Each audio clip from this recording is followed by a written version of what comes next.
Welcome to pixels and beyond unreal engine beginner series की इस video में हम सीखेंगे टेक्स्ट 3D की एनिमेशन कैसे की जा सकती है। अगर आपने टेक्स्ट 3D की बेसिक्स नहीं समझी हैं तो प्लेलिस्ट में जाके पहली वाली वीडियो देखिए और फिर यहाँ से आकर शुरू कीजिएगा। चलिए शुरू करते हैं। टेक्स्ट 3D एक प्लगइन है। ये जो प्लगइन है ये जब इनेबल कर देंगे तो आप टेक्स्ट 3D को एक्सेस कर सकते हैं यहाँ से। इसके साथ साथ टेक्स्ट 3D की सीक्वेंसर में एनिमेशन के लिए ज़रूरी है कि आपके पास मोशन डिज़ाइन प्लगइन भी इनेबल होना चाहिए। ये बात जब ये दोनों प्लगइन इनेबल होंगे तो आप आसानी से काम कर सकते हैं, एनिमेट भी कर सकते हैं और टेक्स्ट 3D के सारे फीचर्स को यूज़ कर सकते हैं। चलें शुरू करते हैं। लेआउट में हमारे पास लेआउट इफेक्ट्स के नाम से एक ड्रॉप डाउन मेन्यू है। इसमें जब आप देखते हैं तो आपको एक प्लस का साइन नज़र आता है। इस पे क्लिक कीजिए और यहाँ पर आपको एक ही ऑप्शन मिलेगा, ट्रांसफॉर्म इफेक्ट। इसे सिलेक्ट कर लीजिए। टेक्स्ट 3D को 3 तरह से एनिमेट किया जा सकता है। लोकेशन, रोटेशन, स्केल और इन सब के कॉम्बिनेशन बनाकर अनलिमिटेड पॉसिबिलिटीज हो सकती हैं टेक्स्ट एनिमेशन के लिए। तो यहाँ पर हम लोकेशन को इनेबल कर देते हैं पहले। लोकेशन इनेबल करने के बाद आप देख सकते हैं कि यहाँ पर लोकेशन प्रोग्रेस है। लोकेशन का स्टार्ट है कि कहाँ से एनिमेट शुरू हो और कहाँ पर एंड हो। ये एक्स वाई जी है। अगर मैं अभी प्रोग्रेस को आगे बढ़ाता हूं तो आप देख सकते हैं कि ये दीवार के पीछे की तरफ जा रहा है, क्योंकि यहाँ पर आपने लोकेशन एंड में देखा कि 100 डिफाइन हुआ हुआ है ऑलरेडी। हम इसको 0 कर देते। मेरी एनिमेशन जो हो सकती है वो कुछ ऐसी होगी कि जिसमें ये फ्लोर से एनिमेट होकर वॉल के ऊपर आएगा। तो मैं क्या करता हूँ, मैं इसकी स्टार्ट पोजीशन को माइनस में लेकर जाता हूँ यहाँ, और जब 0 से 100 की तरफ आएंगे तो क्या होगा, ये देखिए बहुत आसान है। मैं ये चाहता हूँ कि 0 पे ये थोड़ा सा फ्लोर के आगे की तरफ भी आ जाए। तो मैं क्या करता हूँ, मैं जो एक्स है इसको माइनस में लेकर आता हूँ।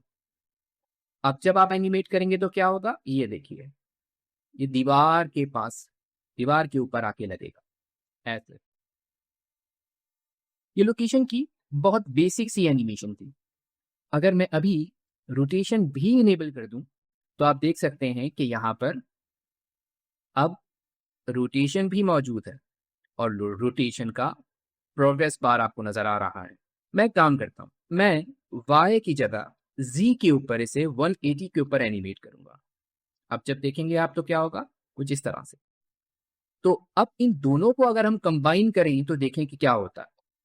मैं इन दोनों को 0 कर देता हूँ, सीक्वेंसर में आता हूँ, एट लेवल सीक्वेंसर करता हूँ, सेव करता हूँ। यहाँ पर आपको सीक्वेंसर नजर आएगा।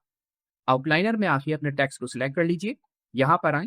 अगर आप चाहें तो FPS भी सेट कर सकते हैं। यहाँ से मैं 30 रखता हूँ अभी फिलहाल। यहाँ पर आने के बाद मैं लोकेशन प्रोग्रेस को एक की फ्रेम दे देता हूँ और इसी तरह से मैं रोटेशन प्रोग्रेस को भी एक की फ्रेम दे देता हूँ। यहाँ आप देख सकते हैं कि आपके पास ये की फ्रेम यहाँ मौजूद है।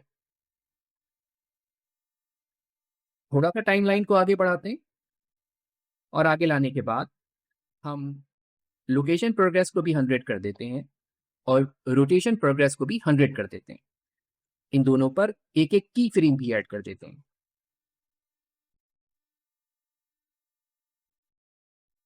ये देखिए यहाँ पर अपनी टाइमलाइन को मैं फिनिश कर देता हूँ।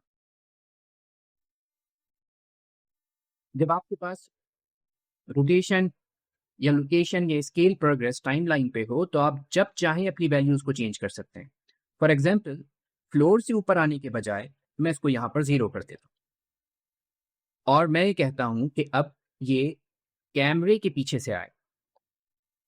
तो देखिए थोड़ी सी चेंजेस करने के बाद टेक्स्ट की एनिमेशन चेंज हो गई।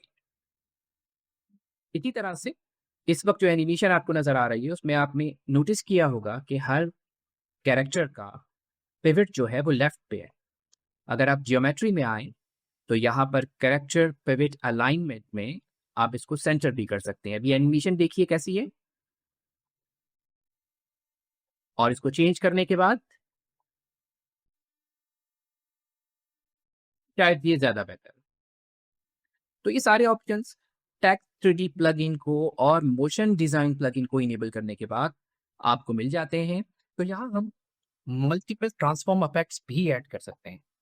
फॉर एग्ज़ाम्पल मैं यहाँ आता हूँ और एक और ऐड कर देता हूँ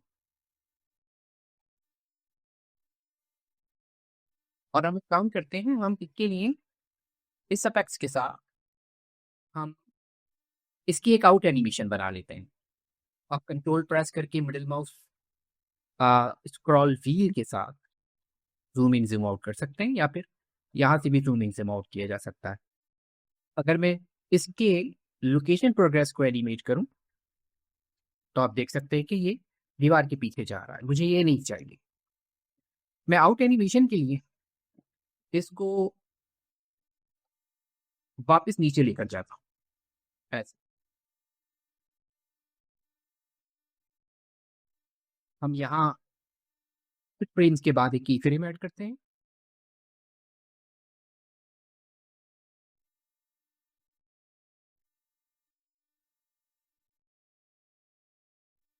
और प्रोग्रेस को 100 करने के बाद एक और की फ्रेम ऐड कर देते हैं।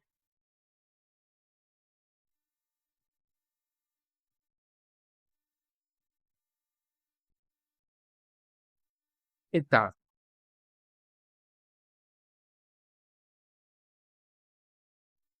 तो ये एक छोटा-सा इंट्रोडक्शन था कि टेक्स्ट 3D के साथ जो कि एक प्लगइन है, हम किस तरह से अपने टेक्स्ट को फॉर्मेट कर सकते हैं और लेआउट इफेक्ट्स में आके हम उसे मुख्तलिफ तरह से एनिमेट कैसे कर सकते हैं। अगली वीडियो में कुछ और बेसिक सीखेंगे।